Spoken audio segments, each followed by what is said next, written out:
everyone, it's Robin, Artist Island Crafts, and welcome to my studio. This is my Whip It Wednesday video where I'm going to show you all the crafty goodness I've been working on this week. Just want to show you something that I put in the shop recently just to clear it off of my table so I don't get it confused with things I've worked on this week. You saw the Happy House last week. This has been listed in the Etsy shop, which is linked down below in the description box. I've been meaning to put this guy, this little mug rug, in for quite a while now, so he is listed in the Etsy shop.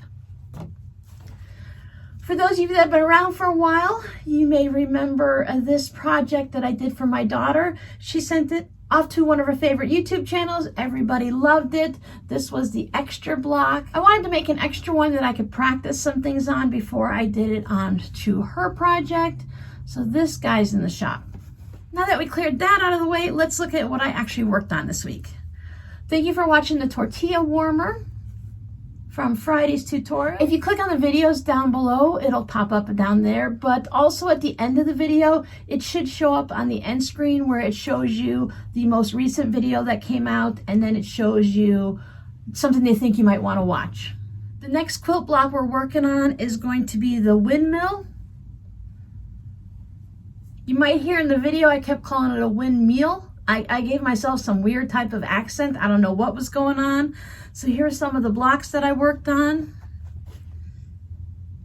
And then the 12.5-inch blocks.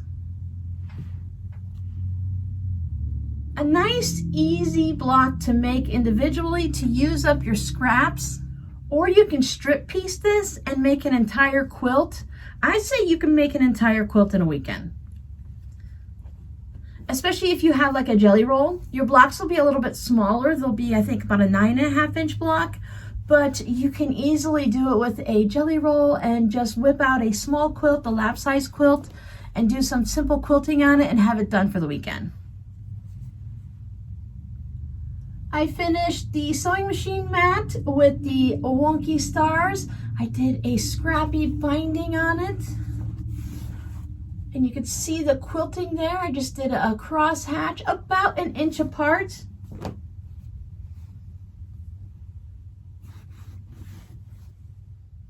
I stitched the binding on the back and brought it around to the front so it has a wider one on the front of it. Threads on the back.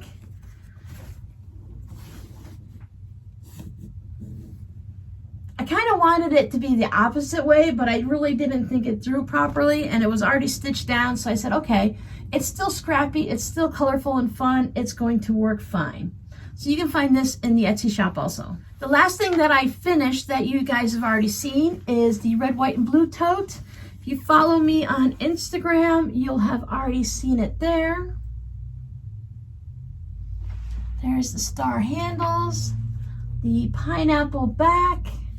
So on the lining, there's all the stars. I used a blue fabric for the welt pocket.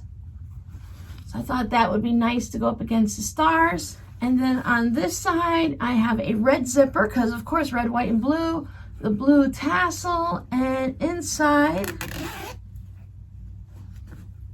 red lining, of course. Had to keep with the red, white, and blue. That's a loud zipper. This is my standard size tote, so it's a nice size tote. It's got a nice long handle on it. I really love the way this tote bag turned out.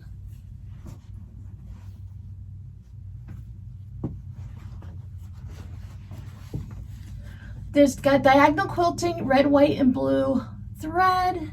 The blue is a light blue to kind of go with a lot of the other blues in there. The red does pop out a little bit when you're looking at it, but I don't think it's too bad, and I really like the way it kind of adds a little motion to it. I like the way the pineapple block kind of has a swirly motion to it, and then it has the lines going through, and I mean, we can just make things up as we go along because these are our projects and it's our craft and we can say what we like, right?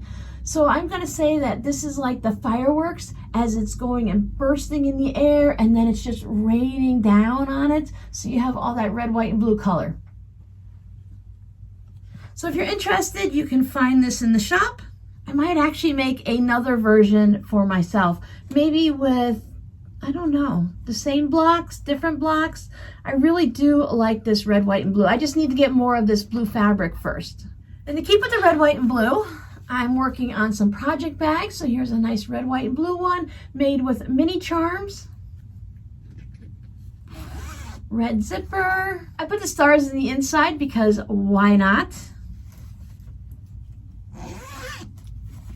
And red on the back.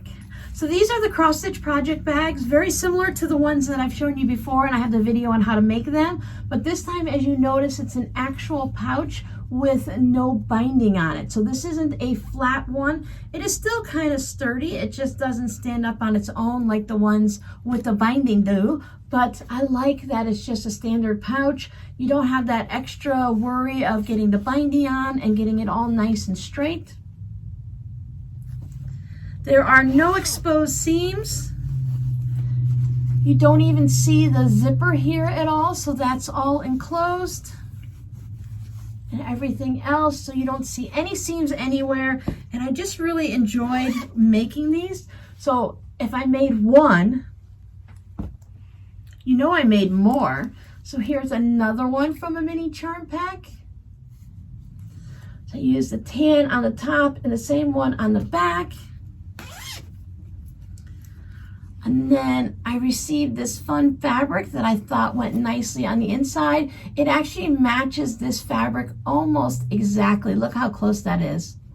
It is almost an exact, it's just a little bit lighter than all of those little squares. So I thought that was nice. Strawberries and chocolate for Valentine's Day. Brown zipper. When I was making this one, I got myself a little confused. When I first started making these, I started with the red, white, and blue one just to figure out the process and to write down all my measurements and figure everything out. And when I went to make this one, I forgot that I needed 2 lining pieces. So this one has a special lining in it. So I originally planned to use the tan lining to go with all the little tans and the browns and everything in here.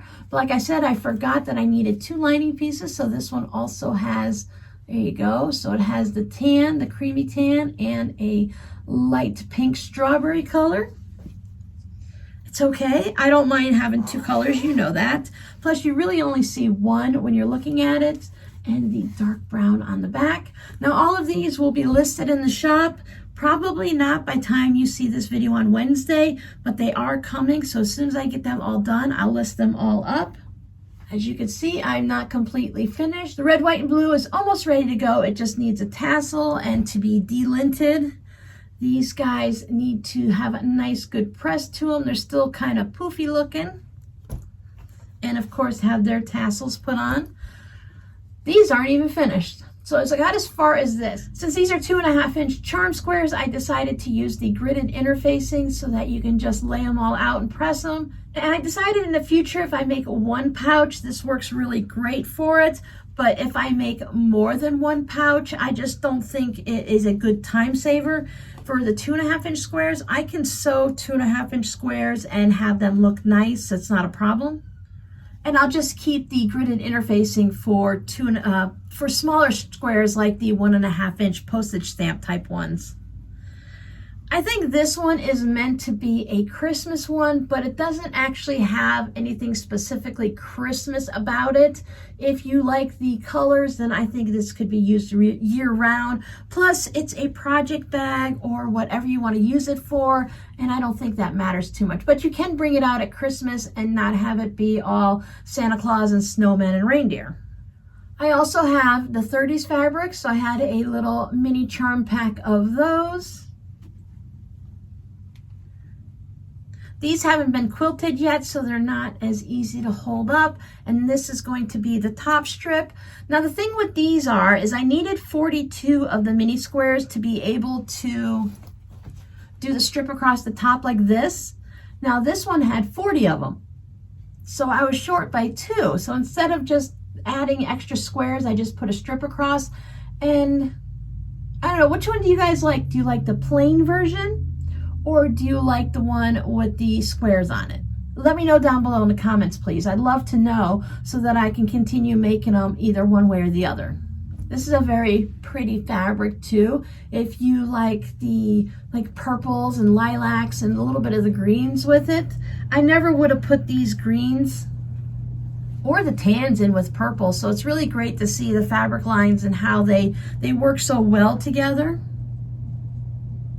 So these have all been put onto the gridded interfacing and sewn together, but they still need to be quilted. And the last one, oh, I love this one, of course. Look at the colors on this. This is another one that only had 40 squares. So there you go. I'm going to put a nice pink across the top. Now, of course, I did these completely backwards, and as I was making them, I'm like, Robin, you're doing it wrong, you're doing it wrong, you're doing it wrong, and I knew I could possibly run into some trouble because of it. And not that I was making them wrong, because, well, I did, with the first one, I did start off making it wrong. I sewed the smaller short piece of the lining onto the bottom here, and then when I went to put the whole bag together, I went, so I had this long piece of lining coming up here and then just this little short 2.5 inch strip down there. And I'm like, Robin, that's not gonna work. But the problem I ran into, and I do this to myself all the time, is I had the mini charms. So I'm like, great, I've got the mini charms. I'm going to make these bags. Oh, look, I have 7 of them. I'm gonna make 7 bags. Grab them all out, start making all of these. And then it got to the point where I had to find the zippers, and I need a long zipper. So I barely got these zippers. A couple of them, I think I use a white zipper. Like, I think this one's gonna get a white zipper, which is perfectly fine because that goes with it okay. Someone very generously sent me a bunch of zippers, and they're for various lengths. So there are some longer ones and then some shorter ones. But I didn't think ahead to plan to make sure I had long enough zippers before I started sewing everything together. So it came really close. Then, of course, you have to come up with backing fabric and enough fabric for the lining. And since they are the larger bags, these are like 14 inches wide, so you need to have not only the longer zipper, but you have to have larger pieces of fabric. And I knew I had the batting, so at least that part was okay. So it did become a little interesting for a bit. So sometimes you just have to get a little bit creative and just keep digging through your stash. And like, okay, this one was really simple. Picking a pink for this was a no-brainer. So I had to take each of these into the fabric room, and I just went and did a little shopping on the shelves. Another one that was a really simple choice, but I was a little nervous at first for this one until I found the tan fabric that I thought would go really well with it. And I had enough tan fabric for this. And since I didn't use it for the lining, that left me enough to make